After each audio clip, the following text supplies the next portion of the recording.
myself Ganesh Chauhan, senior botany faculty CLC Sikar.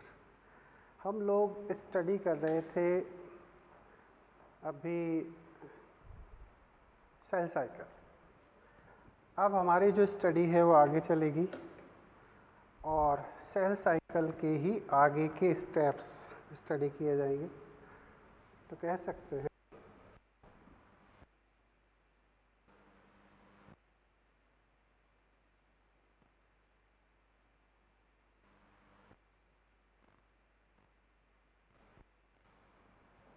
मैं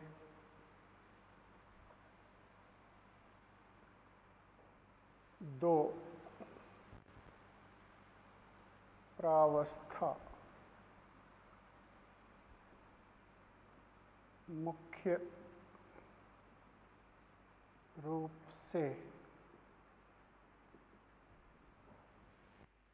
होती है, सम्मिलित होती हैं। कौन कौन सी? एक है अंतरावस्था। अब आप इन चीज़ों को बड़े आराम से समझ पा रहे होंगे। अभी अभी अपन लोगों ने डायग्राम की बात करी थी, तो डायग्राम में हम लोगों ने एक इंटरफेज बनाई थी और दूसरी डिवाइडिंग फेज बनाई थी। ठीक है, तो हम अंतरावस्था को डिटेल में पढ़ेंगे और एक दूसरी थी डिवाइडिंग फेज। ठीक है, डिवाइडिंग फेज के बेसिस पर हम पढ़ेंगे फिर माइटोसिस, मियोसिस एंड एमाइटोसिस। अंतरावस्था इंग्लिश में इंटरफेज। ठीक है, और दूसरी अवस्था होगी विभाजनावस्था। विभाजनावस्था है ना। विभाजनावस्था का मतलब है डिवाइडिंग फेज। Dividing phase. ठीक है, तो ये दो प्रावस्थाएं। अब इन दोनों के बारे में हमें स्टडी करना है। तो इंटरफेज क्या है और डिवाइडिंग फेज क्या है, इन सब चीज़ों को समझना है। तो हम सबसे पहली अवस्था अंतरावस्था की बात करेंगे। अंतरावस्था। अंतरावस्था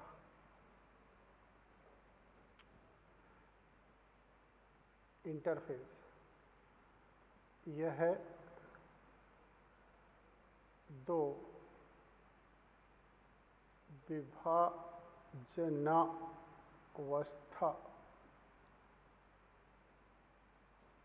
के मध्य की अवस्था होती है।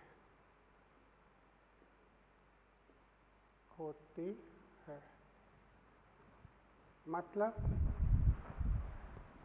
एक सेल है, ये डिवाइड होती है ना, और ये दो पुत्री कोशिकाओं में बढ़ जाती है। ये दो डॉटर सेल बन गई। ठीक है, ये तो ये जो जनक कोशिका है और जो पुत्री कोशिका बनी है, इनकी जो विभाजन हो रहे हैं, इन दोनों के बीच में एक आती है इंटरफेज।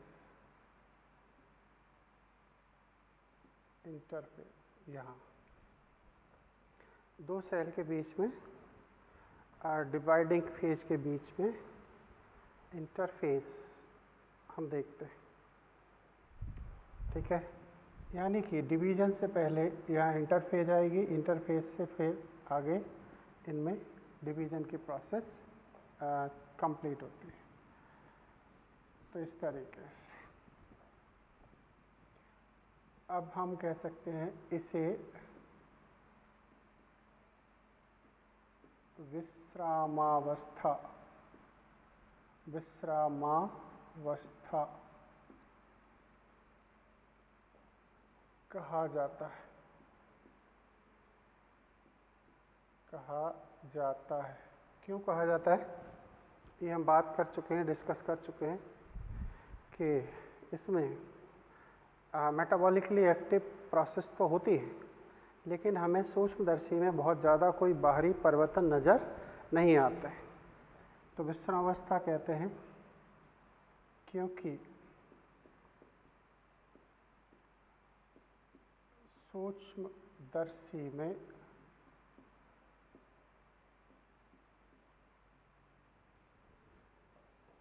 परिवर्तन, सूक्ष्मदर्शी में देखने पर कोशिका स्पष्ट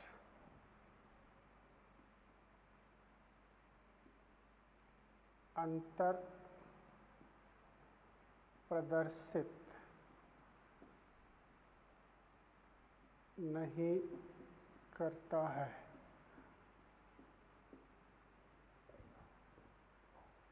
जबकि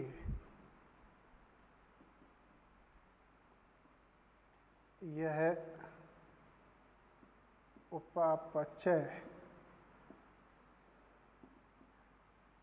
सक्रिय अवस्था होती है। सबसे ज़्यादा मेटाबॉलिक एक्टिव यही फेज है, इसमें विभिन्न घटकों का निर्माण किया जाता है ना। तो इसीलिए इसे रेस्टिंग फेज या विश्रामावस्था कहा जाता है। यह अंतरावस्था का, तो कोशिका चक्र का, कोशिका चक्र का 95%, 95% से अधिक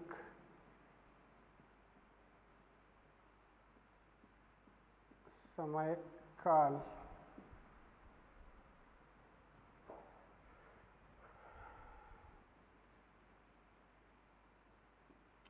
में संपन्न होता है। मतलब मोर देन 95% टाइम पीरियड इसमें संपन्न होता है। ठीक है, ये बात हो गई। अब इस अवस्था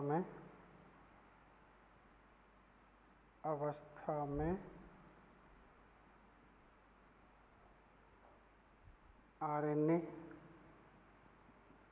डीएनए, प्रोटीन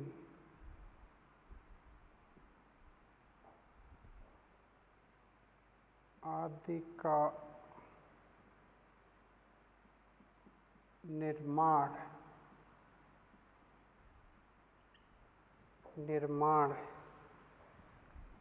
होता है।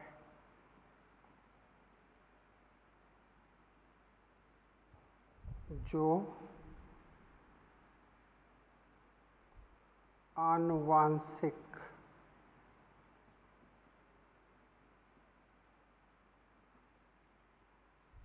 रूप से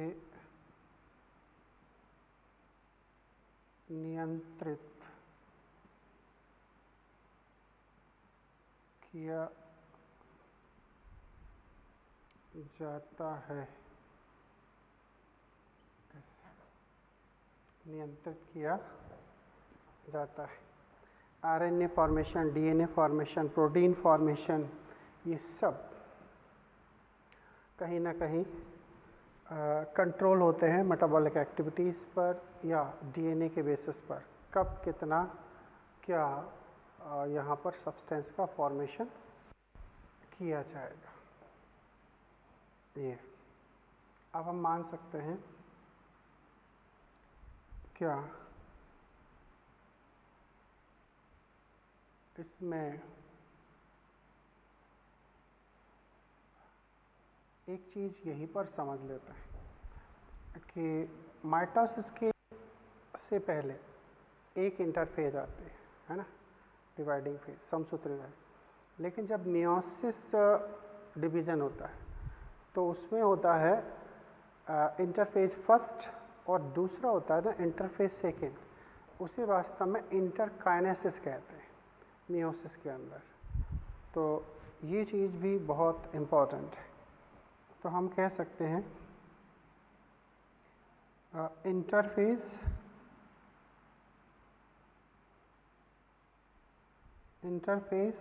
उसके बाद में होगा माइटोसिस।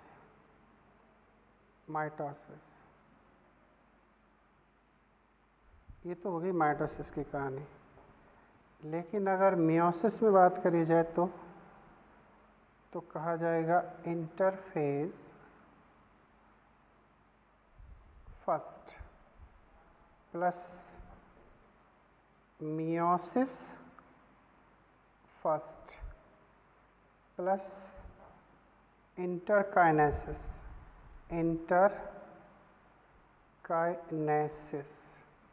ये प्लस मियोसिस सेकेंड। ये चीज़ याद रखना, interphase first, meiosis first, interkinesis. Interphase second नहीं बोलते उसे हम इंटरकाइनेसिस कहते हैं। लेकिन हम माइटोसिस में अगर बात करें तो फिर वहाँ पर इंटरफेज आता है और उसके बाद में माइटोसिस डिवीज़न होता है।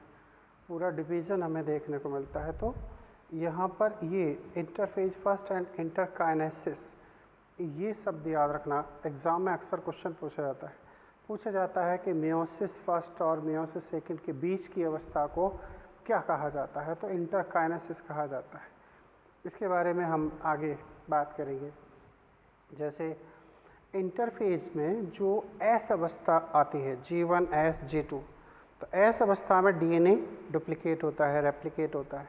लेकिन जो इंटरकाइनेसिस होती है उसमें स्पष्ट रूप से G1 S G2 व्यवस्थित नहीं होते। कुछ सेल रिप्रेजेंट करती हैं लेकिन कुछ में ये सारी की सारी जो अवस्थाएं हैं G1 S G2 ये दर्शाई नहीं जाती, प्रदर्शित नहीं होती। अगर है भी तो एस फेज में DNA का डुप्लीकेशन इंटरकाइनेसिस में नहीं होता है।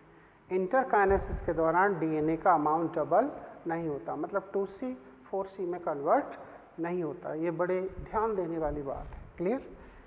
तो ये चीज़। अब हम बात करेंगे इंटरफेज को ही आगे बढ़ाएंगे और उसमें समझेंगे कैसे कि इंटरफेज को हम 3 प्रावस्थाओं में बांटते हैं। अंतरावस्था 3, उप प्रावस्था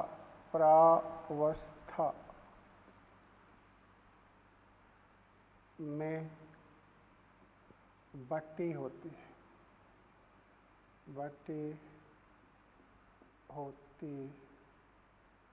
है। ऐसे वो कौन कौन सी अवस्थाएं हैं? तो वो है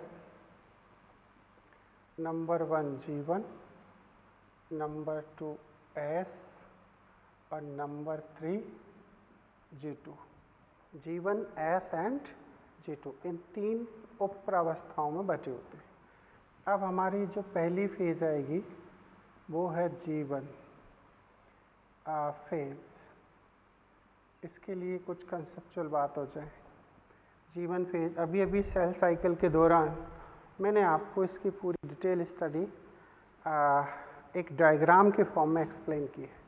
फिर भी हमें इस हेडिंग में स्टडी करनी है। स्टडी करने की वजह ये है कि हम लोगों को अभी G0 फेज पर डिटेल पढ़ना है, क्योंकि G0 फेज एग्ज़ाम में अक्सर क्वेश्चन देता है, तो उसकी चर्चा करनी है। तो G1 फेज कह सकते हैं यह सबसे बड़ी अवस्था है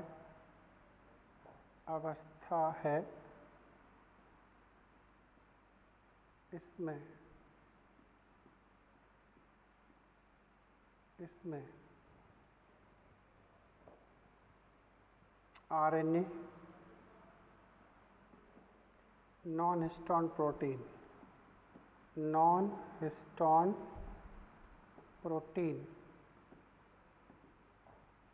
निर्मित होते हैं।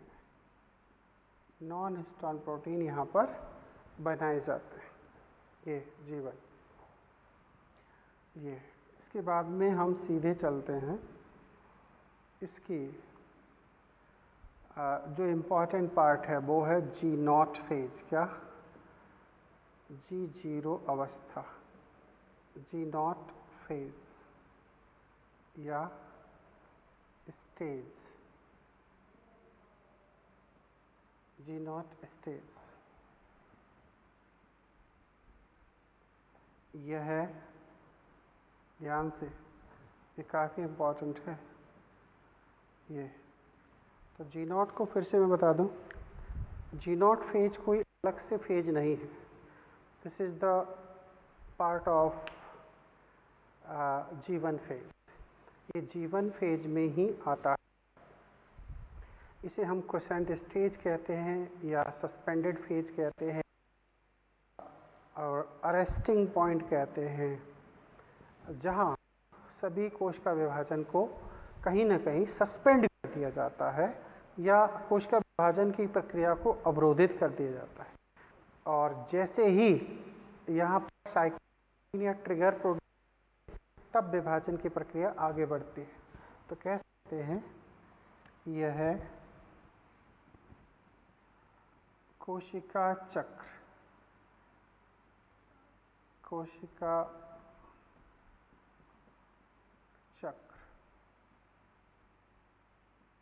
की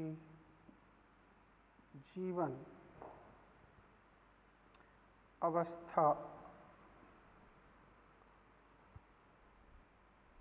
के अंतर्गत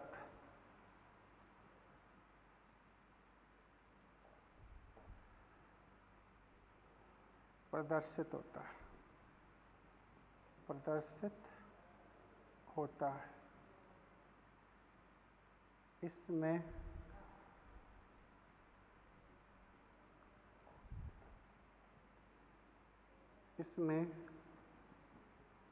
कोशिका विभाजन का निर्णय लिया जाता है।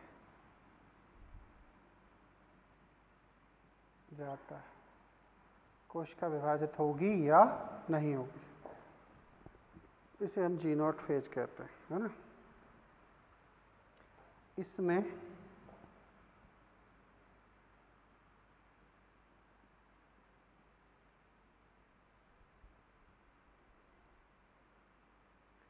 कोशिका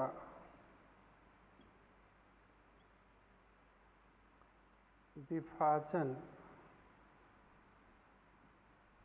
प्रक्रिया निलंबित,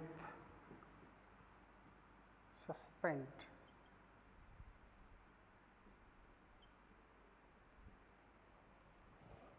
की जाती है।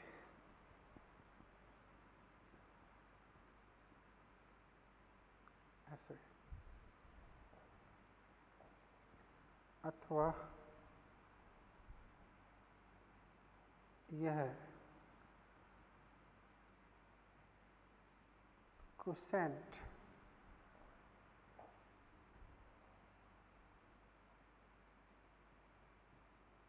अवस्था प्रदर्शित करता है। ओके, कह सकते हैं हार्ट सेल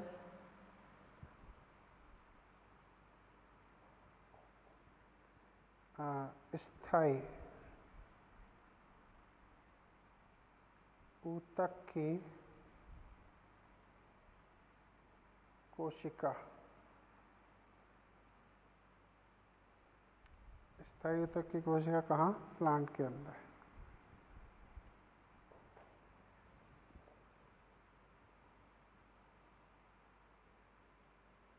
इसी अवस्था में पाई जाती हैं, यहीं पर अरेस्टेड रहते है ना। इसे चेक पॉइंट भी कहते हैं। क्या कहते हैं? Check point.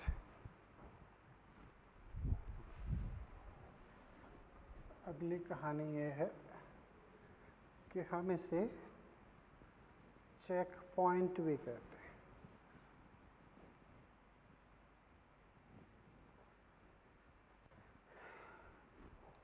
G0 अवस्था को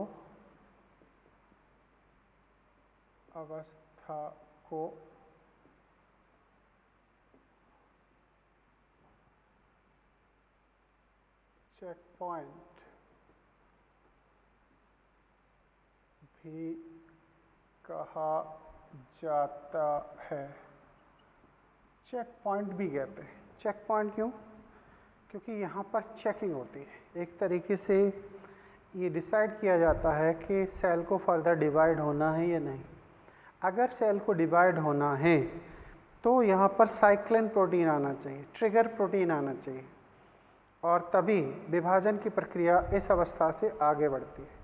अगर वो प्रोटीन्स नहीं आते, या कहें कि इंड्यूसर नहीं आता, प्रेरक नहीं आता है, तो फिर विभाजन की प्रक्रिया इसी जगह पर अवरोधित रहेगी।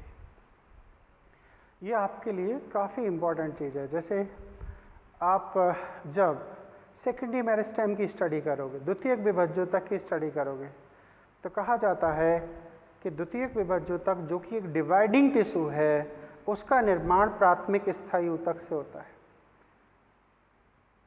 आप आगे चल के स्टडी करोगे कि secondary meristem directly develop from primary permanent tissue like parenchyma and collenchyma, while the indirectly secondary meristem develop from primary meristem। मतलब जो जीवित कोशिकाएं हैं, G0 पर अरेस्टेड थी, वही आवश्यकता अनुसार, वही जरूरत के अनुसार द्वितीयक वृद्धि को संपन्न करने के लिए G0 अवस्था से आगे बढ़ती हैं, स्टेज से आगे बढ़ती हैं, और विभाजन की प्रक्रिया स्टार्ट करके फिर प्लांट में वो सेकेंडरी ग्रोथ को संपन्न करा। हृदय कोशिका में भी कहा गया है कि नॉर्मली हार्ट एक लिमिट तक ही ग्रोथ करता है, उसके बियॉन्ड उसमें ग्रोथ नहीं होती। जब कभी हार्ट की कोशिकाएं इंजर्ड हो जाती हैं, उनमें स्मॉल इन्फेक्शन हो जाता है, तो ऐसी परिस्थितियों में जो कोशिकाएं मृत हो चुकी हैं, जो डिग्रेड हो चुकी हैं, तो फिर अगर दोबारा कोशिकाओं का डिवीजन स्टार्ट नहीं किया गया तो हार्ट में इंजरी हो सकती है। हार्ट कहीं ना कहीं अपनी रियल पोजीशन में नहीं आएगा, रिपेयरिंग हीलिंग प्रोसेस नहीं होगी अल्टीमेटली। इसीलिए हार्ट की कोशिकाएं डेड सेल को रिप्लेस करने के लिए डिवीजन की प्रोसेस करते हैं। तो कहने का मतलब ये हुआ कि हम इसे चेक पॉइंट के नाम से जानते हैं। अब कहा जाता है कि इस बिंदु से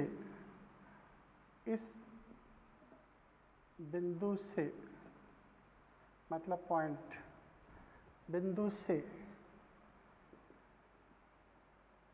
जब कोशिका चक्र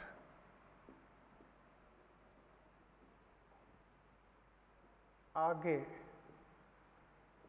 चलता है, तब साइक्लिन प्रोटीन की आवश्यकता होती है। साइक्लिन प्रोटीन की आवश्यकता होती है। आवश्यकता होती है। तो यहाँ साइक्लिन प्रोटीन की रिक्वायरमेंट है।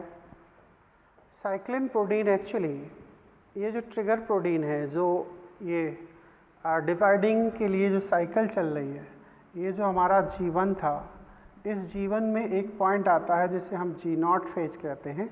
यहाँ से अगर डिवीज़न की प्रोसेस को आगे चलना है तो यहाँ पर इसे साइक्लिन प्रोटीन की रिक्वायरमेंट होती है।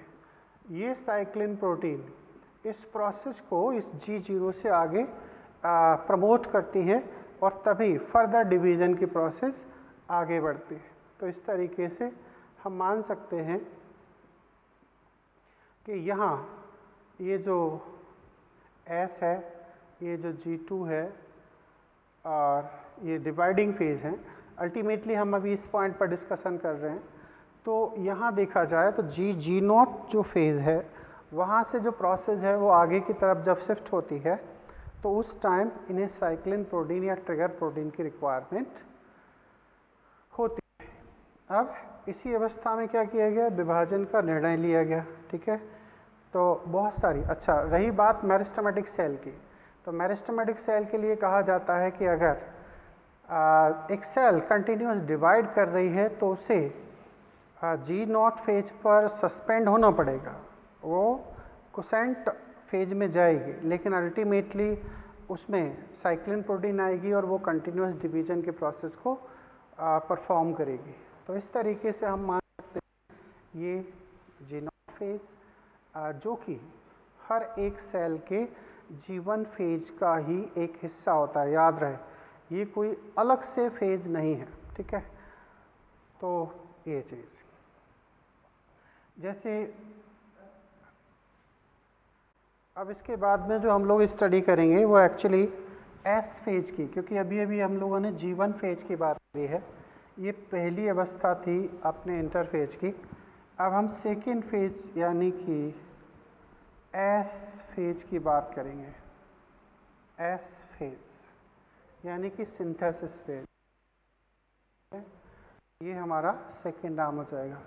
एस फेज का मतलब होता है, ओबियसली अभी अभी पीछे डायग्राम में हमने समझा था, सिंथेसिस फेज।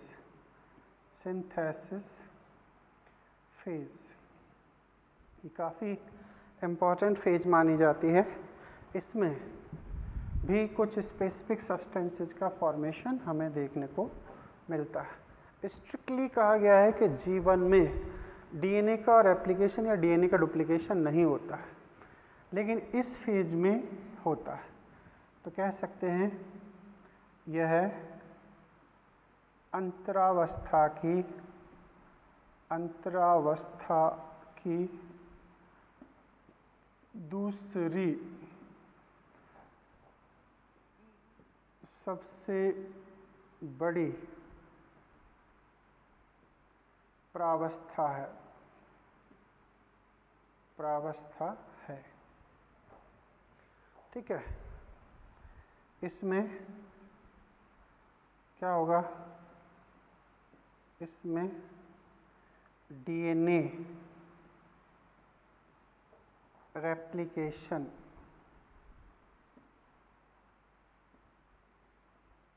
द्विगुणन संपन्न होता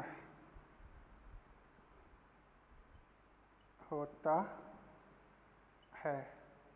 इसे मैं आपको दूसरी बार बता रहा हूँ। ठीक है, 2C मॉडिफाई इन 4C, मतलब डीएनए की मात्रा दोगुनी होनी है। ये यहाँ स्पेसिफिक कैरेक्टर है। अब बात आती है इसमें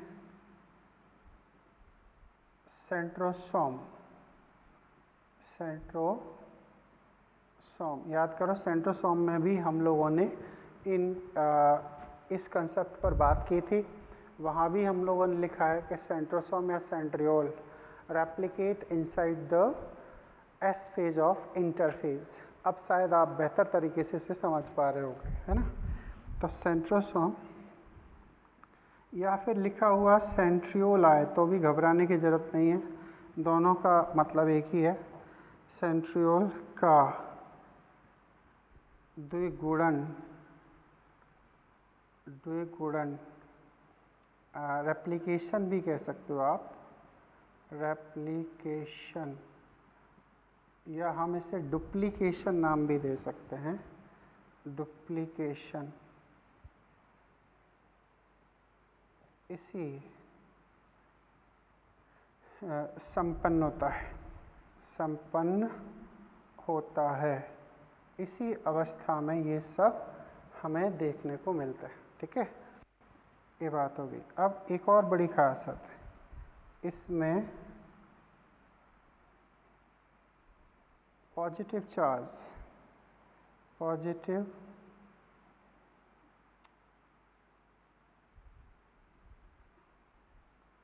तथा क्षारीय प्रोटीन अर्थात हिस्टोन प्रोटीन, प्रोटीन का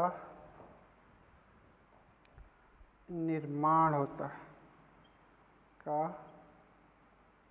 निर्माण होता है। क्लियर? तो ये कुछ खास पॉइंट हैं जो हमने आपको वहाँ पर भी डायग्राम में भी दिखाए हैं। तो मैं चाहता हूँ या तो डायग्राम को बहुत अच्छे से आप बनाएं, लिख लें, या फिर आप इस सेगमेंट को एज इट इज़ नोटबुक में नोट करें और हमेशा इन पॉइंट्स को याद रखें। अब हम अंतरावस्था की तीसरी प्रावस्था की स्टडी करेंगे और वो तीसरी प्रावस्था है यहाँ से,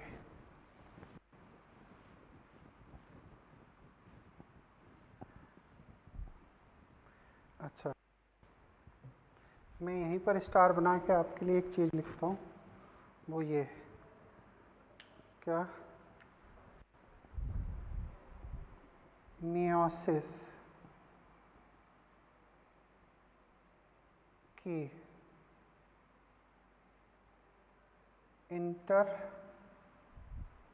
इंटरकाइनेसिस अवस्था में डीएनए रेप्लिकेशन नहीं होता है, नहीं होता है। इस चीज़ को आप याद रखें, इसीलिए मैंने थोड़ा सा अलग से एक्सप्लेन करने की कोशिश की है। अब हम बात करते हैं इसका जो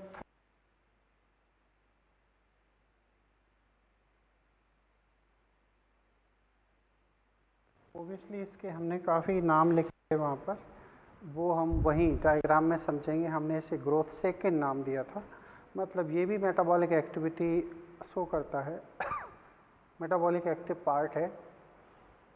और इसमें खास तौर से ट्यूबुलिन प्रोटीन के जो यूनिट्स हैं उनको बनाया जाता है, और ये ट्यूबुलिन प्रोटीन धीरे धीरे बाद में फिर आपस में असेंबल होते हैं और फाइनली एक स्पिंडल फाइबर का फॉर्मेशन करते हैं। कहा तो यहाँ तक जाता है कि जो स्पिंडल फाइबर बनते हैं, तरकु तंतु बनते हैं, उनमें 97% ट्यूबुलिन प्रोटीन होता है और 3% आरएनए की प्रेजेंस पाई जाती है। तो हम उस कंसेप्ट को यहाँ पर लेकर आते हैं। अच्छा,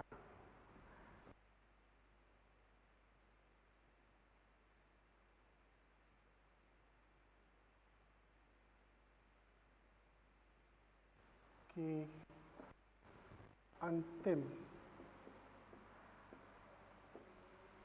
तथा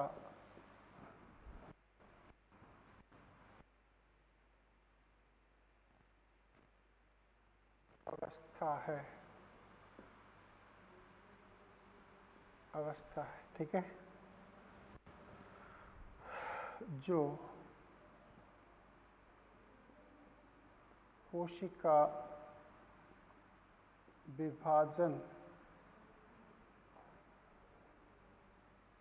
या कह सकते हैं कि जो विभाजनावस्था के ठीक पहले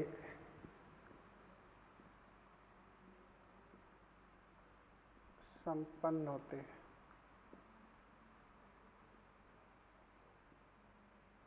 इसमें होता क्या है, इसमें बचे हुए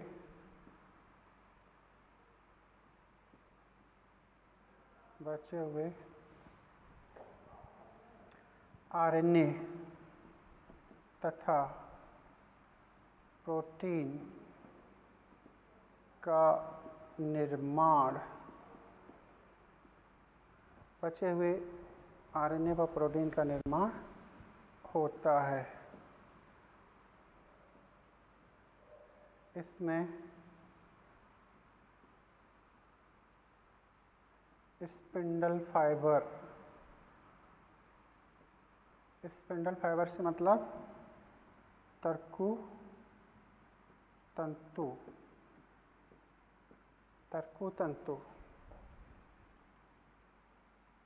के लिए, तर्कु तंतु के लिए ट्यूबुलिन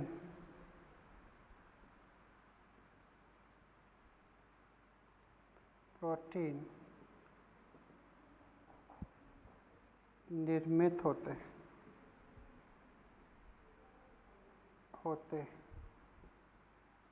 जिनसे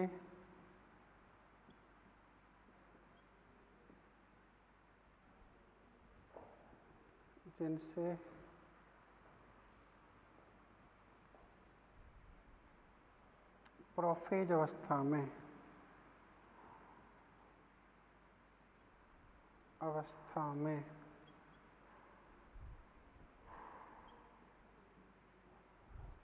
astral apparatus, astral apparatus, astral apparatus NCERT का शब्द है। एस्ट्रल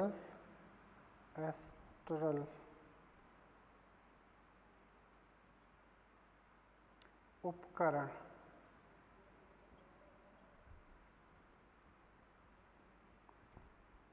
का निर्माण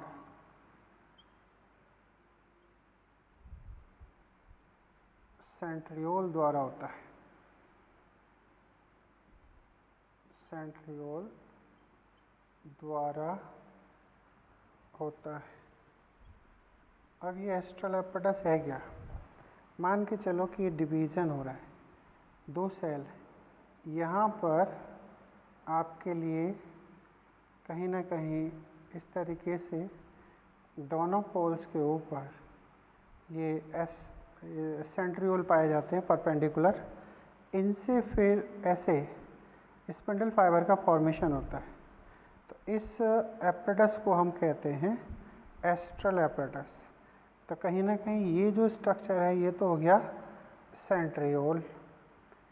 अब सेंट्रियोल पर एक एक यूनिट में ट्यूबुलिन प्रोटीन इस तरीके से अरेंज होते हैं और वो अल्फ़ा और बीटा ट्यूबुलिन के फॉर्म में होते हैं।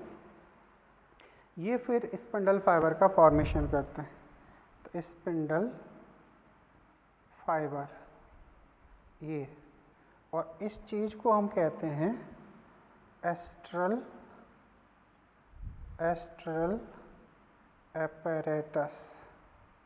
apparatus। मतलब इन दोनों को स्पिंडल फाइबर प्लस सेंट्रियोल दोनों को कंबाइंडली एस्ट्रल apparatus नाम दिया जाता है। इन्हीं के बेसिस पर हम आगे बात करेंगे माइटोसिस के टाइप की। उसमें एम्फी एस्ट्रल माइटोसिस होगी, एन एस्ट्रल माइटोसिस होगी, है ना। तो ये सब चीज़ें हम आगे समझेंगे। इसके लिए ये शब्द आपका समझना काफ़ी ज़रूरी है। तो कहने का मतलब ये हुआ कि ये G2 है, ये आपका S है, G1 की हम स्टडी कर चुके हैं। इंटरफेज की सबसे छोटी अवस्था यही है। तो ये कुछ ऐसे पॉइंट हैं जो NCERT बेस्ड हैं, हमें 100% 100% रिक्वायर्ड होते हैं, इन्हें समझ में आना ज़रूरी है। अब हम अगली सेगमेंट में चलते हैं जिसका नाम होगा डिवाइडिंग फेज। कौन सी फेज? डिवाइडिंग फेज, अवस्था, dividing phase, dividing phase, dividing phase.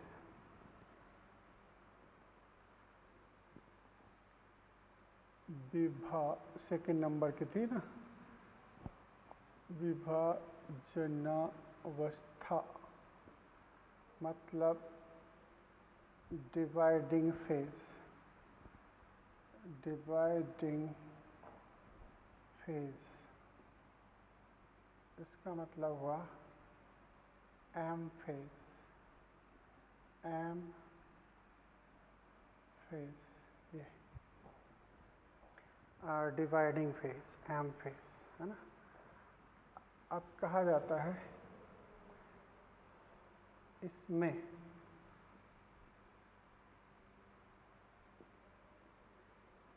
अंतरावस्था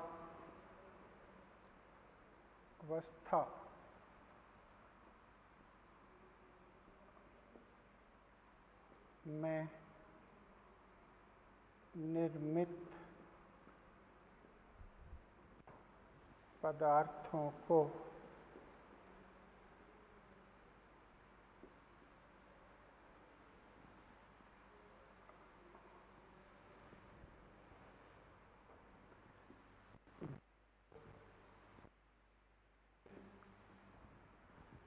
कोशिका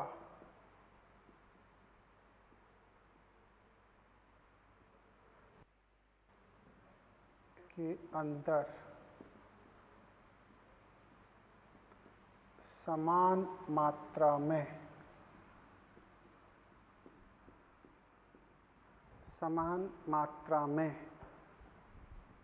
बांटा जाता है, बांटा जाता है। ये दो भागों में जाता है। अच्छा जी, इसमें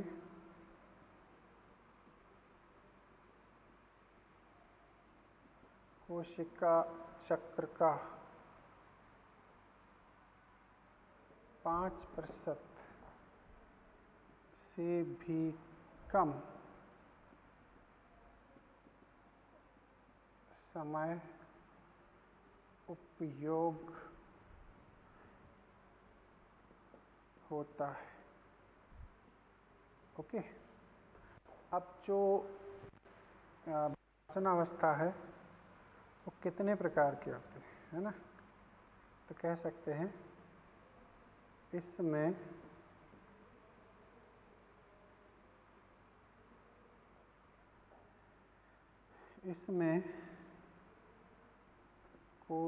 केंद्रक विभाजन,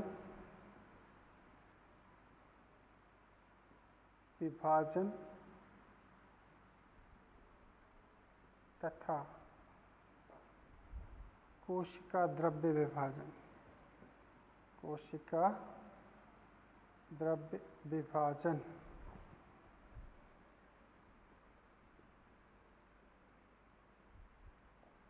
अध्ययन होता है।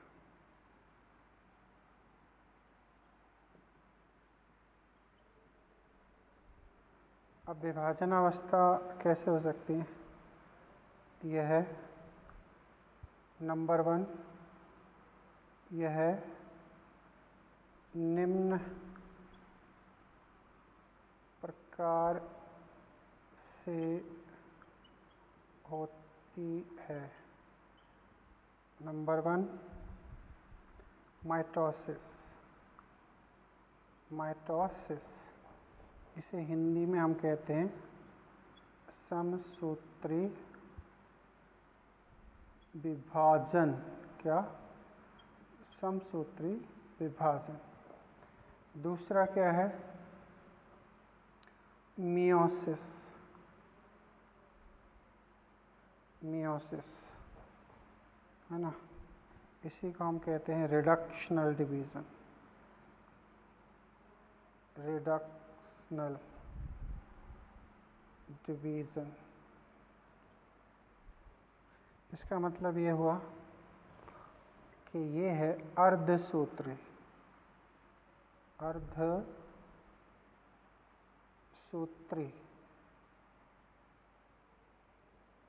या फिर अवनत विभाजन। ये अवनत विभाजन है। एक और टाइप है जिसे हम नंबर नहीं देंगे, वो है एमाइटोसिस। एमाइटोसिस इसे हम कहते हैं असूत्री विभाजन। असूत्री विभाजन। अब हम इसमें पढ़ने जा रहे हैं समसूत्री विभाजन को। समसूत्री विभाजन।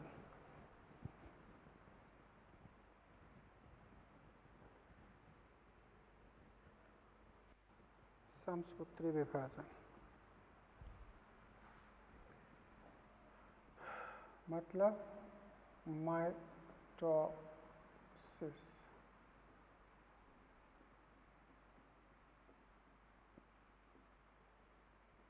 विभाजन जैसे एक जनक कोशिका है, ठीक है, ये एक जनक कोशिका है। मान के चलो 2n = इसमें क्रोमोसोम है 46, ठीक है। 46 अगर क्रोमोसोम है तो इससे जो निर्मित डॉटर सेल होंगे 2, ये इन दोनों के अंदर 2n = 46, 2n = 46 क्रोमोसोम ही पाए जाएंगे इन दोनों। ये तो हो जाएगी parental cell, and they are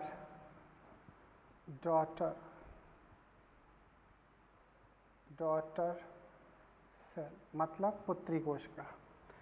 तो कहने का मतलब ये हुआ कि ये कायदे से कहलाता है समसूत्री विभाजन, माइटोटिक डिवीजन। सरल भाषा में देखा जाए मतलब ये है कि यहाँ पर जनक कोशिका के अंदर जो गुणसूत्र हैं उतने ही गुणसूत्र उसकी पुत्री कोशिका में।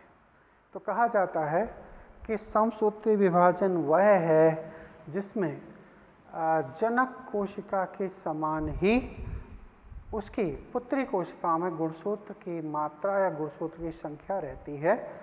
ऐसे विभाजन को हम समसूत्री विभाजन कहते हैं। ये आइडेंटिकल, लगभग सिमिलर होती हैं, इनमें असमानता नहीं पाई जाती है।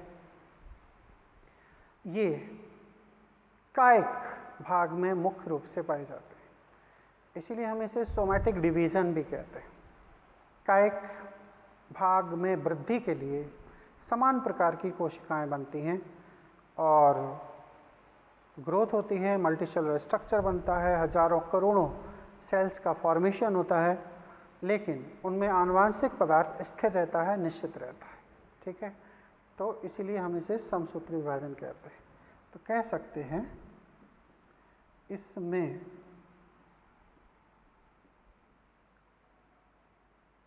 जनक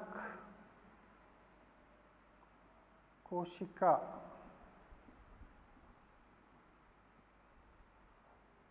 से निर्मित पुत्री कोशिका में गुणसूत्र की संख्या समान होती है, इसलिए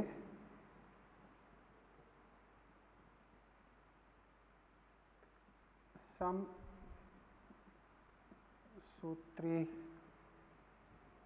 विभाजन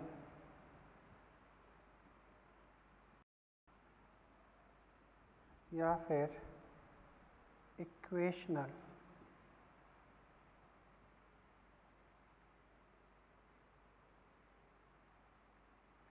डिवीजन कहा जाता है। ठीक है, समसूत्री विभाजन कहते हैं। अच्छा, इसका अध्ययन, ये लाइन बहुत पूछी जाती है क्वेश्चन में। इसका अध्ययन जो प्याज होती है, प्याज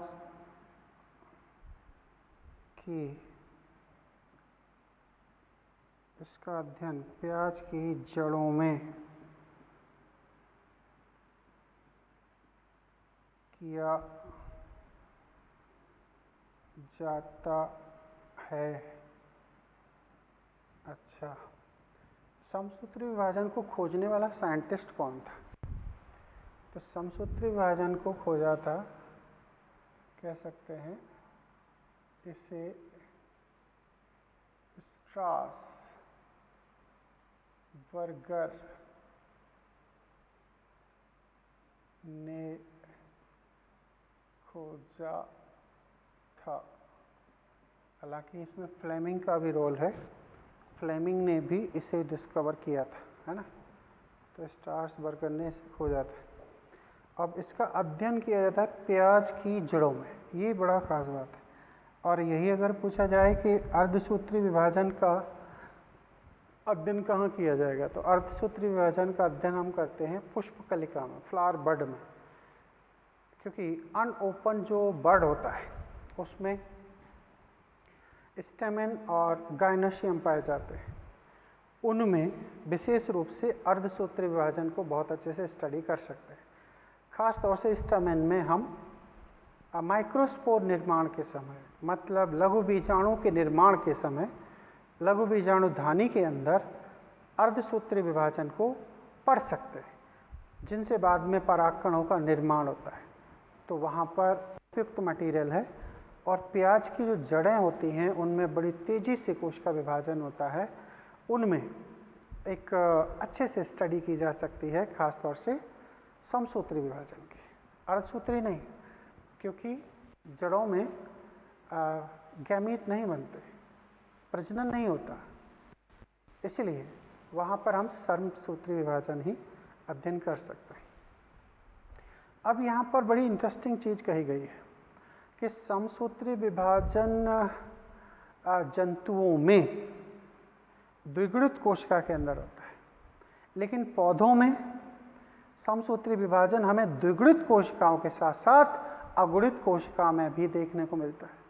तो ये बड़ी इंटरेस्टिंग और इम्पॉर्टेंट बात है। लेकिन नॉर्मली एनिमल्स में ऐसा नहीं मिलता। एनिमल्स में एक अपवाद ज़रूर हम मान सकते हैं, जो है पार्थिनोजेनेसिस, अनिषेक जनन, जहाँ पर मधुमक्खी की जो नर मधुमक्खी है, ड्रोन जिसे बोलते हैं, उसमें नॉन फर्टिलाइज्ड एग समसूत्री विभाजन करके एक अगुणित नर मधुमक्खी यानी कि ड्रोन का निर्माण करता है।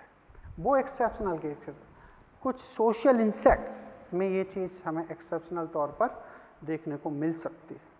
नॉर्मली एनिमल्स के केस में हैप्लॉइड सेल समसूत्री विभाजन नहीं करती है। एनसीईआरटी की लाइन है और काफ़ी अच्छे क्वेश्चन बनते हैं। तो कह सकते हैं जंतुओं में द्विगुणित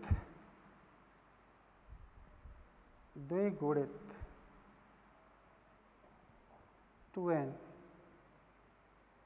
कोशिका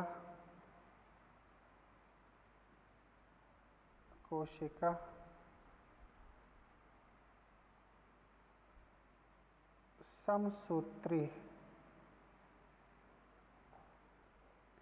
विभाजन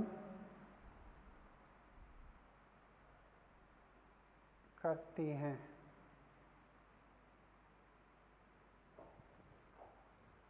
अपवाद स्वरूप, लेकिन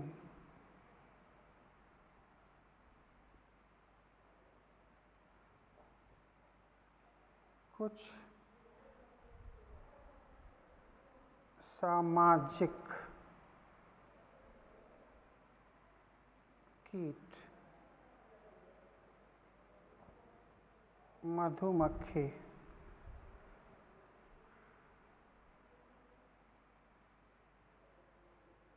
हनी बी के ड्रोन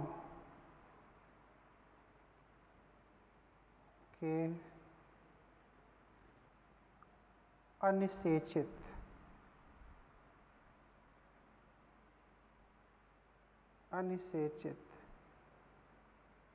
अंडे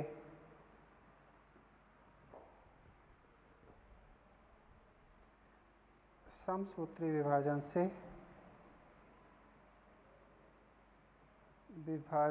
से नर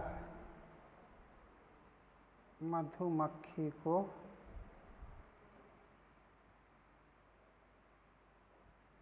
बनाते।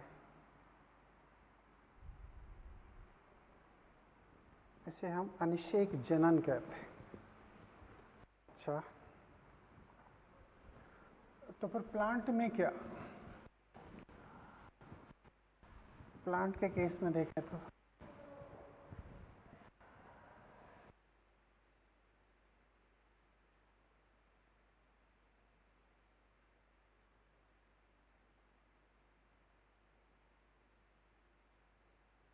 कोशिका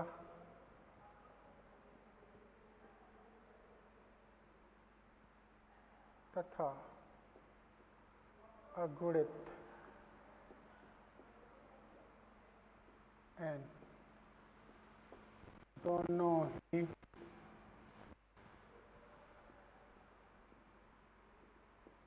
समसूत्री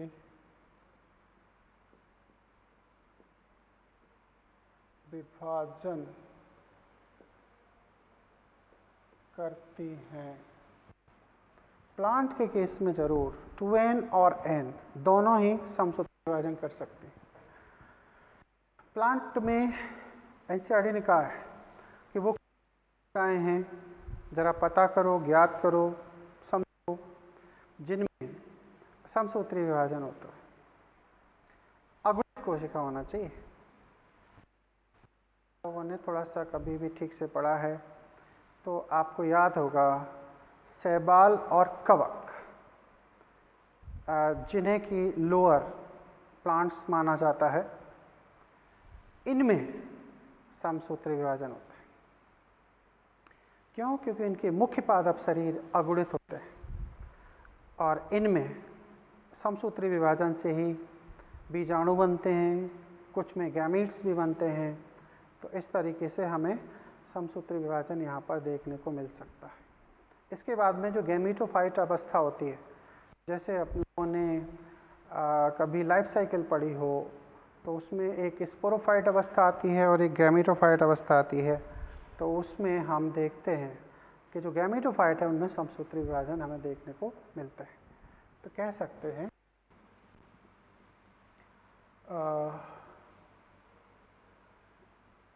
थैलोफाइट, इन्हें हम थैलोफाइट कहते हैं, कि सदस्यों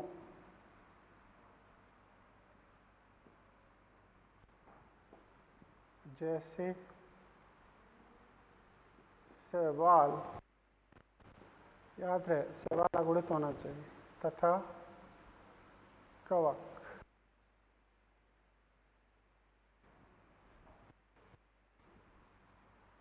के साथ साथ पौधों की युग्मकोद्भिद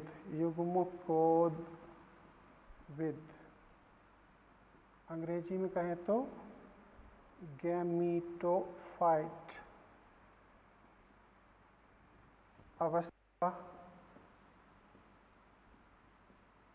में समसूत्री विभाजन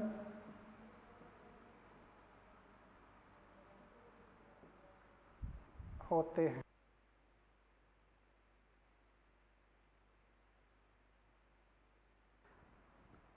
कहा जाता है कि सामान्यतः जो समसूत्री विभाजन है कायिक भागों में होते हैं और इसलिए हम इसे सोमैटिक डिवीजन भी कहते हैं, है ना।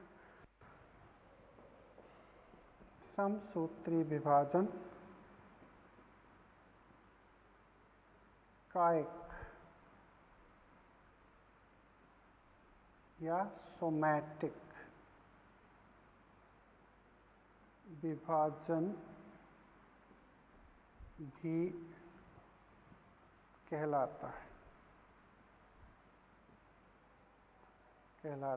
है। तो सोमैटिक पार्ट में ये ग्रोथ करते हैं, हीलिंग प्रोसेस करते हैं और वहाँ पर इस तरीके से हमें पौधों के अंदर अगुणित कोशिका में भी समसूत्री विभाजन देखने को मिलते हैं। ठीक है, तो कहने का मतलब ये हुआ कि ये छोटे छोटे पॉइंट्स हैं, ये बड़े काम के हैं। अगर इनको डिस्कस ना किया जाए, जस्ट हम आपको सुना दें तो उससे इतनी जल्दी आपके दिमाग में बातें फिट नहीं होती। थोड़ा सा लिखें, अपने हाथों से प्रैक्टिस करें तो चीज़ें ज़्यादा समय तक याद रहती हैं, क्योंकि सिर्फ सुनने से सफिशिएंट नहीं है कि हम हमेशा के लिए उन चीज़ों को याद कर सकते हैं। हम जो भी लिखते हैं यहाँ पर वो इम्पोर्टेंट चीज़ें होती हैं, वही लिखते हैं। मैं सारी एनसीईआरटी आपके लिए नहीं लिख रहा हूँ, ये कंफर्म बात है। लेकिन जिनके बगैर हम बात को समझ ही नहीं सकते, उन्हें लिखना बहुत ज़रूरी है। जैसे एनसीईआरटी में सहवाल कवक का यहाँ पर जिक्र नहीं है, उन्होंने एक हिंट दी है कि आप उन प्लांट सेल को डिस्कस करें जो अगुणित होने के बावजूद भी समसूत्री विभाजन करती हैं। तो मैंने आपको यहाँ पर ये सेगमेंट इसीलिए ऐड किया है जिससे कि हम इन बातों को समझ पाएँ। हालांकि इन्हें बहुत अच्छे से समझने के लिए हमें प्लांट डाइवर्सिटी समझनी पड़ेगी, तो कुछ चीज़ों के लिए पेशेंस ज़रूरी है। और दूसरी बात ये कि अभी जो सामने आ रहा है उसे याद करने की कोशिश करें, अगर हम फर्स्ट टाइम पढ़ रहे हैं तब। ओवरऑल जब सारी बातें सामने आ जाती हैं तब सारी पिक्चर क्लियर हो जाती है ना। तो हम कल की डेट में माइटोसिस का डायग्रामेटिक स्टडी करेंगे, है ना। पूरी डायग्राम एक साथ आना चाहिए, इसीलिए मैं नहीं चाहता कि आधे इस लेक्चर में आधे उस लेक्चर में जाएं। और फिर हम उसके फंक्शन पढ़ेंगे, हम प्रोफेज मेटाफेज सब की छोटे छोटे पॉइंट्स के ज़रिए डिटेल स्टडी करेंगे। फंक्शन होंगे, उसके टाइप्स होंगे, माइटोटिक पॉइजन होंगे, ये सब चीज़ें स्टडी होंगी। उसके बाद माइटोसिस खत्म होगी, देन मियोसिस, है ना। तो काफ़ी इम्पोर्टेंट और अच्छा सेगमेंट है ये। ओके, तो हम उम्मीद करते हैं ये सारी बातें आपको समझ में आ रही होंगी। Okay, thank you.